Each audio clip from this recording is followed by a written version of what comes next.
There are certain people whose presence on screen feels less like performance and more like a force of nature. People whose mere appearance in a room, real or fictional, shifts the air around them. Judi Dench is one of those people. For more than 60 years, she moved through the world of theater and film with a kind of quiet ferocity that made audiences forget they were watching someone act. She was simply there, completely and devastatingly present, in a way that most performers spend their entire careers chasing and never quite reaching.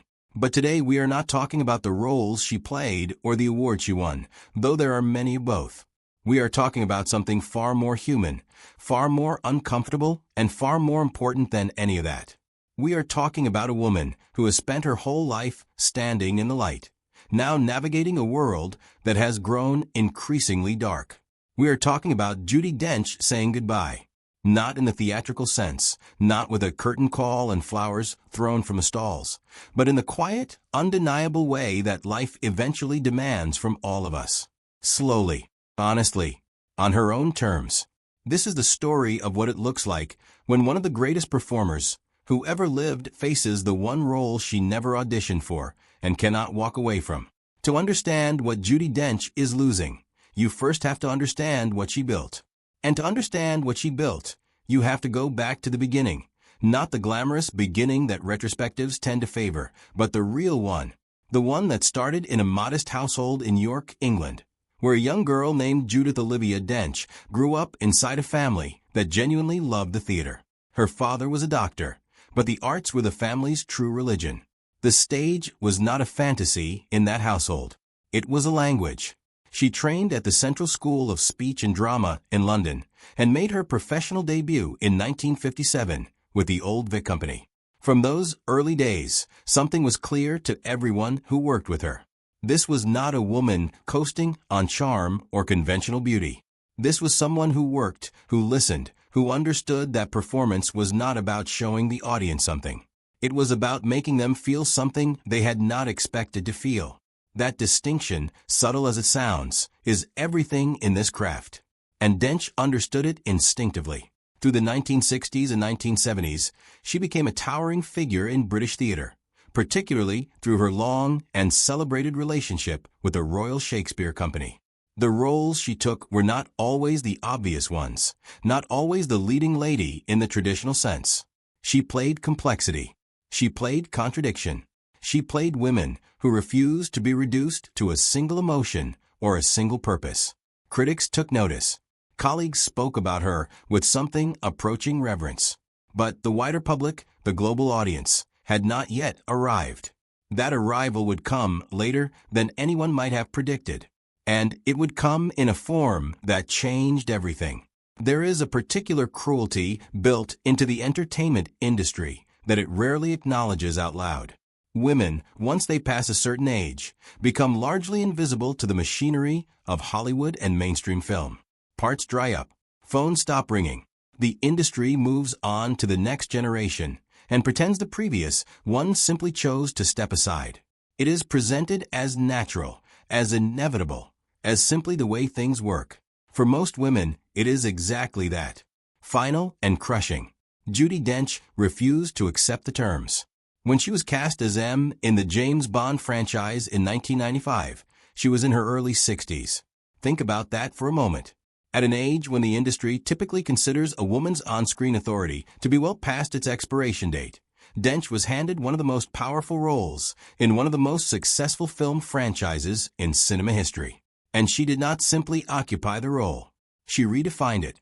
Her M was not warm. She was not there to comfort or nurture. She was sharp, demanding, and entirely unintimidated by the famous spy sitting across from her. She looked at Bond the way a surgeon looks at a problem to be solved, with precision and without sentiment. The impact of that casting rippled outward in ways that are still being felt today. It told a generation of filmmakers and audiences something the industry had been reluctant to admit. That authority on screen does not belong to youth. That women do not become less commanding as they age. They become more so, if they have spent those years learning the things that youth does not yet know. And then came Shakespeare in Love in 1998, a film absolutely packed with talent, with major stars, with Oscar-level performances competing for attention in every single scene. Judi Dench appeared in that film for approximately 8 minutes. 8 minutes. And she walked away with the Academy Award for Best Supporting Actress. The win was not a courtesy. It was not a lifetime achievement gesture dressed up in the clothing of a competitive award. It was recognition of something almost impossibly rare, the ability to walk into a scene briefly and leave it permanently altered, to say more with a single look than most actors manage in an entire film. Her acceptance speech was characteristically unsentimental. She was gracious, she was witty, and she was clearly slightly baffled by the fuss, which in its own way told you everything about her relationship with acclaim. She had never needed it to know her own worth. But what the world was celebrating in those years was only the visible surface of a life that had been quietly absorbing enormous pain. Long before the diagnoses, long before the public conversations about health and decline, Judi Dench was learning what it meant to lose things that could not be replaced. The first great loss came through fire. Her home in Hampstead, the place where she and her husband Michael Williams had built their private life together, burned. And what the fire took was not merely property. It took history, scripts annotated in her own handwriting, photographs worn soft at the edges from years of handling, the small, irreplaceable objects that carry a life's meaning in ways that nothing valuable or expensive ever quite manages to. But the thing that cuts deepest when you hear her speak about that fire is what it destroyed of Michael's. He was a man of quiet and consistent devotion. Every single Friday of their marriage, without announcement or ceremony, he gave her a single rose. And he pressed each one. He kept them carefully, marking not anniversaries or milestones, but simply the ordinary passage of a shared life. Those pressed roses burned with the house. And something about that detail, about that particular loss, tells you more about who these two people were to each other than any interview or profile ever could. They rebuilt the house.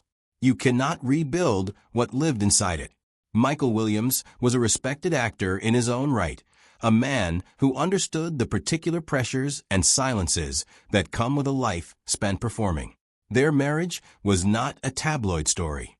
It was a long, private, genuinely loving partnership between two people who had chosen each other completely. When he was diagnosed with lung cancer, the illness moved with brutal speed. Dench was working abroad when his condition deteriorated to its most critical point. She has spoken about the experience of waiting for flights, of sitting suspended between the world she was in and the one she needed desperately to reach, as among the most terrifying hours of her life. She made it back. She was with him when he died. After Michael was gone, she returned to work almost immediately. Not because she was unaffected, precisely because she was. Acting became the structure that held her upright during a period when everything else had lost its shape. Lines to memorize, marks to hit, a character to inhabit. When the self feels too painful to live in, sometimes another person's words are the only shelter available. Audiences watching her performances during those years could sense something different without always being able to name it.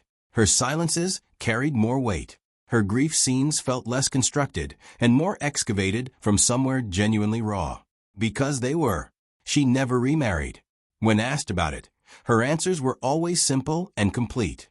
Michael was still present, in the way she moved through certain rooms, in the habits that had formed around his presence, in the silence that kept his shape.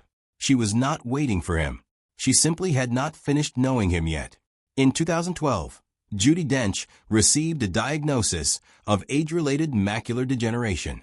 The condition attacks the central field of vision, gradually erasing the clarity and detail that allows a person to read, to recognize faces, to navigate the world with independence. For most people, it is a serious and life-altering condition. For Judi Dench, it was a particular kind of devastation. Because her entire life, her entire identity, had been built around words on a page. She had always been a reader, not a casual one. A deep, slow, devoted reader who returned to texts repeatedly, finding new layers each time, understanding characters from the inside out because she had spent hours living in the sentences that define them. The script was not just her working material. It was her first point of contact with every human being she had ever played. And now those words were dissolving. In the early stages, she spoke about it with careful restraint. She did not want pity. She did not want the conversation about her work to become a conversation about her limitations. She adapted, as she had always adapted.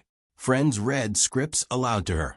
She memorized lines the way poets memorize verses, through rhythm and repetition rather than visual reference. On set, quiet accommodations were made, cues whispered, movements guided. The machinery of production adjusting itself around the reality that one of its most essential participants could no longer see the pages she had once inhabited so completely. But the progression of macular degeneration does not pause for professionalism or determination. It continued. The central vision that remained in the early years kept retreating. Letters that had once blurred became entirely unreadable. Faces she had known for decades became outlines she could only identify by voice and silhouette. The fear of moving through the world independently, of walking into objects, of falling in familiar spaces, became a daily reality she spoke about with characteristic directness. She did not dress it up. She did not minimize it. She simply told the truth. She could not see, and she was frightened. There is something profoundly confronting about hearing someone of Judi Dench's stature say that plainly. We are accustomed to public figures managing their decline carefully, controlling the narrative, ensuring that vulnerability is always framed within a story of triumphant resilience. Dench did not do that. She said, "This is frightening. This is humiliating in ways I did not expect. I cannot go out alone. I cannot drive. I cannot read. I cannot always recognize the faces of people I love." And then she went back to work anyway. What happened in the years following her diagnosis is, in its own quiet way, as remarkable as anything she accomplished on stage or screen. She continued working, not in a diminished peripheral way, but in lead roles, in projects that required her full presence and her complete investment. She memorized scripts of a length and complexity that would challenge actors decades younger. She brought to each performance a level of emotional precision that remained entirely uncompromised by the physical reality she was navigating behind the scenes. The effort this required is almost impossible to fully comprehend unless you understand what sight means to an actor. So much of performance is visual. Reading a fellow actor's micro-expressions to time a response correctly. Catching the specific quality of light that tells you where the camera is positioned. Navigating a set built specifically for this production that you have never seen before. Dench managed all of this through memory, through tactile familiarity, through the deep professional trust she had built with directors and co-stars who understood what they were witnessing and treated it with the respect it deserved. She also made the choice, and it was clearly a deliberate one, to speak publicly and consistently about macular degeneration. She became a patron for organizations focused on the condition.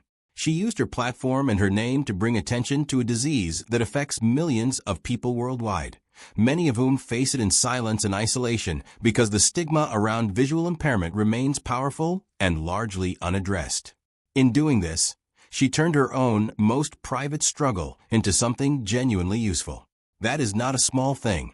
It is, in fact, exactly what a person of real character does with suffering when they have the resources to reach others. Her hearing also began to fade in these years. The senses that had been her most essential tools, the ones that allowed her to receive the world and then give it back transformed through performance, were retreating in parallel. It would be entirely understandable, entirely human, to have collapsed inward under the combined weight of these losses. Many people would have. Many people do. Dench did not collapse, but she also did not pretend. As her vision continued to diminish, the geography of Judi Dench's daily life contracted. The broad public world, the premieres and events and long working days on set, became increasingly difficult to inhabit. In its place, she built something quieter and, in many ways, more honest. Her daughter Finty remained a constant presence, not as a caretaker in any clinical sense, but as a kind of consistent human anchor that makes the difference between surviving a difficult period and being destroyed by it. Her grandson brought something that no professional accomplishment had ever provided: the particular irreplaceable joy of watching a new life unfold and recognizing in it the traces of people you have loved and lost. In her grandson's laughter, she has spoken of hearing echoes of Michael.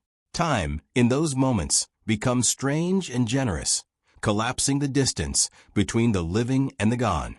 She found companionship again in her later years through a relationship with conservationist David Mills.